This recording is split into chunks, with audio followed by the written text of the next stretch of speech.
Olá, meus caros. Por conta da PEC do teto dos gastos, PEC 55 no Senado, que iniciou como PEC 241 na Câmara Federal Brasileira, muito tem se discutido sobre as causas da dívida pública brasileira. E elas são 4. Uma é a causa financeira, a outra é a causa monetária, a outra é a causa cambial e a quarta causa básica é a causa fiscal. Dessas 4 causas básicas, apenas uma tem a ver com desequilíbrio de orçamento, ou seja, uma diferença entre os gastos e as receitas. Todas as demais fazem ou podem fazer com que a dívida aumente, mesmo que o orçamento esteja equilibrado, ou seja, mesmo que você gaste aquilo que você arrecadou. Então, a primeira causa, que é a causa financeira, tem diversos matizes, mas o principal é a taxa de juros.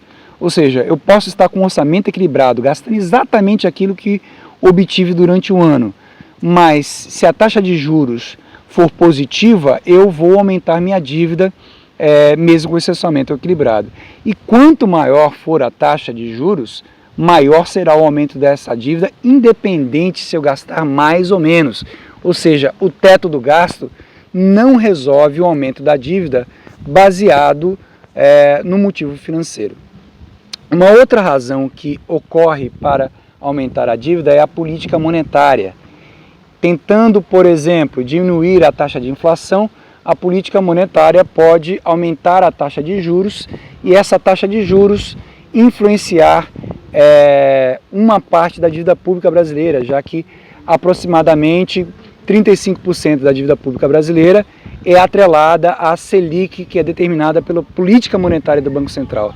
Ou seja, mais uma vez, a dívida pública aumentaria mesmo que o setor público não gastasse mais do que arrecada.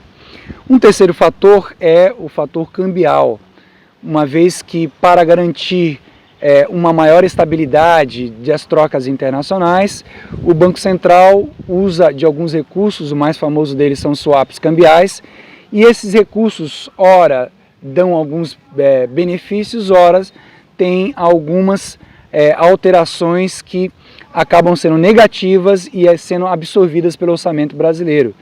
Portanto, nós temos 3 causas aí que podem fazer com que a dívida pública aumente e que não estão relacionadas com o equilíbrio orçamentário, ou seja, gastar mais do que arrecada.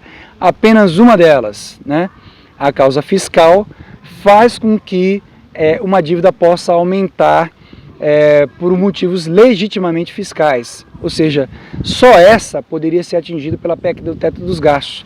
A PEC do teto dos gastos não controla as outras 3, a cambial, a política monetária e a financiarização da dívida, que tem como seu ator principal a taxa de juros dos títulos da dívida pública. Nós temos que levar isso em consideração quando pretendemos estabilizar a dívida pública ou na narrativa que pretende estabilizar a dívida pública brasileira. A política monetária ainda tem um outro fato que deve ser avalizado, que é o excesso de liquidez na economia enxugado por uma política de esterilização da base monetária. E essa política, apesar de uma lei de 2000 que deve separar o orçamento do Banco Central do orçamento fiscal do Tesouro Nacional, apesar disso, essa barreira não existe na prática e toda a esterilização da base monetária também faz com que a dívida pública cresça. Nós temos que levar isso em consideração na hora que criamos uma narrativa para conter os gastos.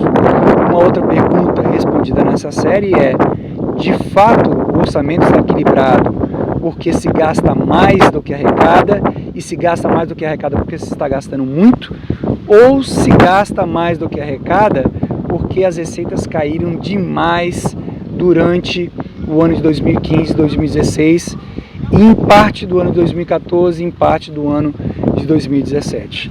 Mas isso aí é um tema para um outro vídeo, uma outra abordagem. Despedimos daqui e aquele abraço. Até a próxima vez.